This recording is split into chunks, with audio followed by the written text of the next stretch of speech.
Hi guys, this is Nida and I hope you guys are doing well. आज हम बात करने वाले हैं फोर्ड मोटर कंपनी के बारे में और काफ़ी इंटरेस्टिंग स्टोरी है, so stay tuned with me.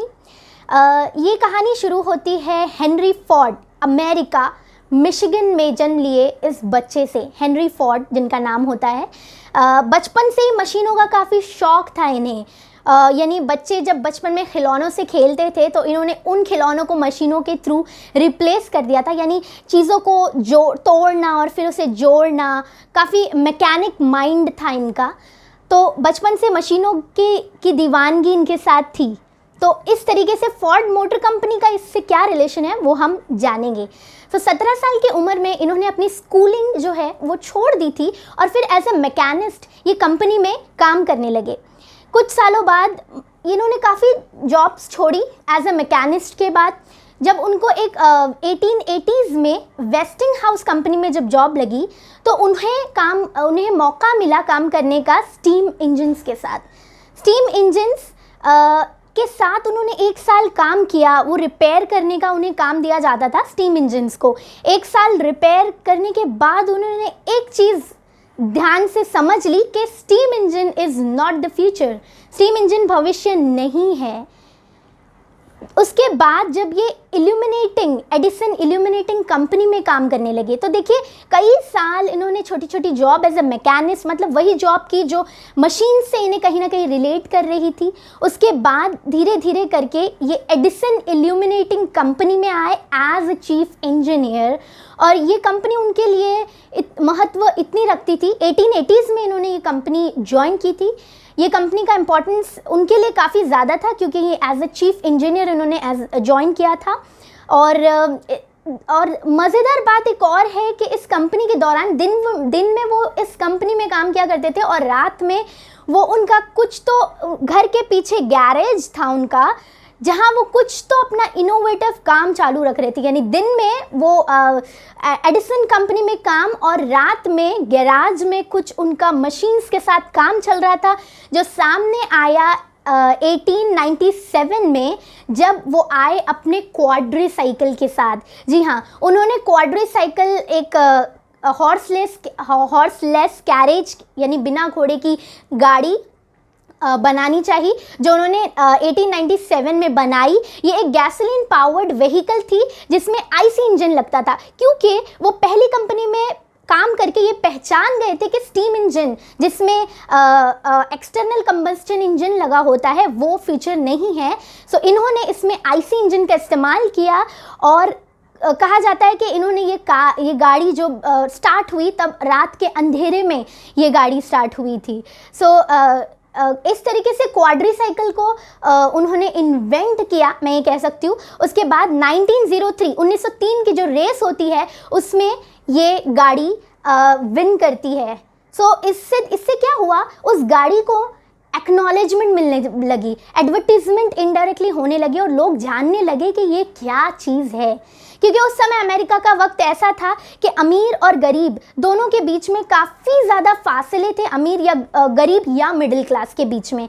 वो जो डिस्टेंस था वो काफ़ी ज़्यादा था और इनका हेनरी फोर्ड का विजन था अफोर्डेबल कार को लग्जरी नहीं रखना है, गाड़ी को नेसेसिटी बनाने का इनका विजन था, जिसके साथ ये अफोर्डेबल प्राइस में कार ऑफर करना चाहते थे। जैसे ये कार 1903 की रेस, क्वाड्रीसाइकिल बोल सकते हैं हम इन्हें, 1903 की रेस में जीतती है, उसके बाद से इनकी पॉपुलैरिटी, इनके चर्चा बढ़ने लगते हैं। उसी तरीके से 1903 में ही इन्होंने अपनी हेनरी मोटर कंपनी की स्थापना की। देखिए, ये कंपनी खोलने से पहले वो काफ़ी कंपनी खोल चुके थे थोड़ी थोड़ी, लेकिन छोटे छोटे स्टेजेस पे कहीं ना कहीं प्रॉब्लम्स आ रही थी। फाइनली उन्होंने 1903 में अपनी कंपनी स्टार्ट की जिसमें 25% ही स्टेक था, लेकिन वो कंपनी में वो काम कर रहे थे। इस तरीके से मॉडल ए 1903 में उन्होंने निकाला। देखिए जिस तरीके से एक फ़ोन की सीरीज़ आती है और उसमें उसकी सीरीज़ में सारे जो अपकमिंग प्रोडक्ट्स आते हैं वो कुछ ना कुछ अलग नए फीचर्स के साथ आते हैं, उनके प्राइस में मॉडिफिकेशंस आती है, राइट। ठीक उसी तरीके से हेनरी फोर्ड के भी मॉडल ए आया, मॉडल एन आया, मॉडल के आया, अलग अलग मॉडल्स आए अपने अलग अलग फीचर्स के साथ। सो ये हॉर्सलेस कैरियज एक कार बनने के सफ़र में इस तरीके से आगे बढ़ी। और इन रेवोल्यूशनरी कार इनकी तब आई जब इन्होंने 1908 में मॉडल टी को मार्केट में लाया और लोगों को मॉडल टी काफ़ी पसंद आने लगी। ये 40 to 45 माइल्स पर आवर की इसकी स्पीड थी। मास प्रोडक्शन इन्होंने ब्लैक कवर में किया था और आईसी इंजन्स तो थे ही। सो इसका डिमांड काफ़ी बढ़ गया था मार्केट में, और डिमांड को मीट करने के लिए आपको प्रोडक्शन भी बढ़ाना पड़ता है। कहीं ना कहीं एम्प्लॉयज़ और आई कैन से workers were not satisfied because demand बहुत ज़्यादा आ रही थी। What Henry Ford did is a revolutionary step. उन्होंने वर्कर्स के वेजेस $5 पर डे कर दिए, जबकि उस समय लेबर्स और वर्कर्स को $2.5 पर डे के हिसाब से दिया जाता था। मतलब इन्होंने आधे से ज़्यादा, मतलब डबल कर दिया था वेजेस को। और दूसरी बात तब हुई जब 1913 में इन्होंने मूविंग असेंबली लाइन अपने मैन्युफैक्चरिंग यूनिट्स में इंट्रोड्यूस की। देखिए मूविंग असेंबली लाइन का सिंपल मैं आपको समझाऊँ, ये एक कार है, इसको मैन्युफैक्चर, कार है नहीं, कार बनने वाली है, इसको मैन्युफैक्चर करने के लिए काफ़ी स्टेजेस से गुजरना पड़ता है। टेक्नीशियंस अपना स्टेज लगाते हैं, labourers fitting of tyres and everything. So इसको एक कार को आप मूव करते करते हर एक स्टेशन तक लेके जाओगे और वो स्टेशन वाला लेबर अपना एक काम करेगा, तो वो एक ही काम करेगा। अगर उसे टायर्स फिट करने हैं तो वो टायर्स करेगा, उसे इंजन फिट करना है तो ये दूसरे स्टेशन पे ऑटोमेटिक कार जाएगी उसे और वो इंजन फिट करेगा। इस तरीके से एक इंसान को मूविंग असेंबली लाइन में सिर्फ एक ही काम दिया जाता है, जिसकी वजह से होता क्या है कि उसकी इफ़िशिएंसी बढ़ जाती है। आपको जब एक ही काम बार बार करने देंगे तो आपकी इफ़िशिएंसी बढ़ जाएगी। सो यही हुआ, मूविंग असेंबली लाइन में काफ़ी डिमांड बढ़ी, लेकिन इन्होंने सप्लाई भी बढ़ाया। इसी की वजह से 1918 यानी 1918 तक 15 मिलियन मॉडल्स टी के अमेरिका में आ गए थे। In the sense half of America was using model T until 1918। Yes 1920 में इन्होंने वर्टिकल इंटीग्रेशन लाया अपने बिजनेस में। वर्टिकल इंटीग्रेशन का मतलब ये होता है कि अगर आप कोई मैन्युफैक्चरिंग यूनिट चला रहे हो तो आप कंपोनेंट्स, जो रॉ मटेरियल्स जो होते हैं वो सप्लायर्स से लेते हो। इन्होंने मिशिगन में एक बड़ा सा यूनिट एस्टेब्लिश किया जहाँ ये खुद अपने कंपोनेंट्स खुद ही रॉ मटेरियल्स एस्टेब्लिश करने लगे, जैसे स्टील फैक्ट्री, ग्लास मिल, रबर, एवरीथिंग। जो भी कार और कार रिलेटेड, प्रोडक्शन से रिलेटेड जो भी कंपोनेंट्स की ज़रूरत होती है वो ये खुद क्रिएट करने लगे, खुद बनाने लगे। इससे क्या होता है ना, सप्लायर्स से हम लेते हैं तो वो कॉस्ट में ज़्यादा हो जाता है as compared to when you create, when you produce by your own self. तो इससे इनका कॉस्ट भी यहाँ पे काफ़ी कम होने लगा था।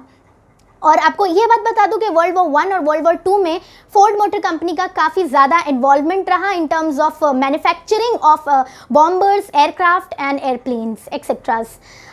सो इस तरीके की ये कहानी थी फोर्ड कंपनी, जो काफ़ी इंटरेस्टिंग इसकी शुरुआत हुई। एंड आज Ford is ranking on 5th position across the globe.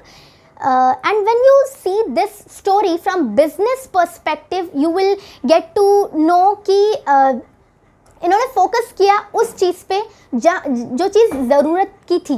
What was needed? Car luxury थी लेकिन ज़रूरत थी उसको लग्जरी से नेसेसिटी बनाने की। उन्होंने इस चीज़ पे फोकस किया कि क्या ज़रूरत है, लोगों की क्या ज़रूरत बन सकती है।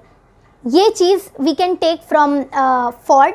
And when you see this from employees point of view, you will get to know the moment he escalated the wages। एक साइकोलॉजी है, जब आप अपने वर्क प्लेस से सेटिस्फाई होते हो, आप जहाँ काम करते हो वहाँ से आपकी सारी नीड्स पूरी होती है, एक सेटिस्फैक्शन वाला फीलिंग आता है, तो साइकोलॉजिकली आप अपना उसमें 100% इफ़िशिएंसी देते हो। इफ़िशिएंसी देने की वजह से बिजनेस में भी ग्रोथ होता है। सो कस्टमर्स के व्यू पॉइंट से कि कस्टमर्स को क्या ज़रूरत है वो हम इसमें से ले सकते हैं, और एम्प्लॉयज़ के व्यू पॉइंट से कि एम्प्लॉयज़ को कैसे खुश रखा जाए, उनकी नीड्स कैसे पूरी की जाए, इनडायरेक्टली आपके बिजनेस को कैसे एम्पावर किया जाए, वो हम यहाँ से ले सकते हैं। एंड इनोवेशन तो definitely, business without innovation is not a long term business, I can say. So ये था बिजनेस व्यू पॉइंट से। And when you come to the personal view point, I would like to quote him. He said, you know, vision without execution is a hallucination. Hallucination के मायने अगर मैं बताऊँ तो वो होते हैं जैसे रेगिस्तान में पानी, जो होता नहीं है लेकिन हमें दिखता है। सो विजन था उनका कि कार को सबके लिए आम बनाना है, एक नेसेसिटी बनानी है, जो आज है transportation and everything, we do use vehicles, right. So उनका एक विजन था जो उनका क्रिस्टल क्लियर विजन था from the age, right from 17 years. So इनका विजन क्रिस्टल क्लियर था, साथ साथ सिर्फ विजन नहीं था, he executed the same thing. That is why he said vision without execution is hallucination। जब तक आपने सोच लिया लेकिन अगर आप उस पर वर्कआउट नहीं कर रहे हो तो वो फिर hallucination है, वो फिर उसी तरह है जिस तरीके से एक पानी होता है रेगिस्तान में। सो इस तरीके से मैं अपनी कहानी ख़त्म करती हूँ। आई hope you guys like the video, subscribe the video and hope you share it, because I think sharing can help a lot in digital world. So thank you so much guys.